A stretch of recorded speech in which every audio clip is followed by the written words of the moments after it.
चल गइल के हमर जिंदगी खराब हो जियता रुझान तू तो होके आबाद हो चल गइल के हमर जिंदगी खराब हो जियता रुझान तू तो होके आबाद हो लगता जुदाई ओकर हो लगता जुदाई ओकर जान लेके जाई हो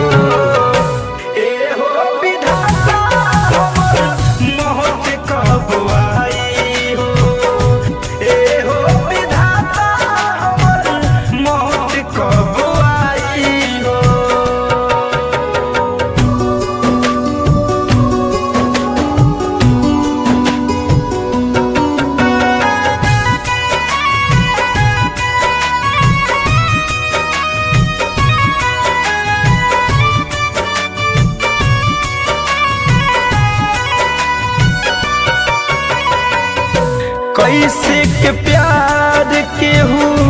करियन जान से फैशन फिरोज खेला होता इंसान से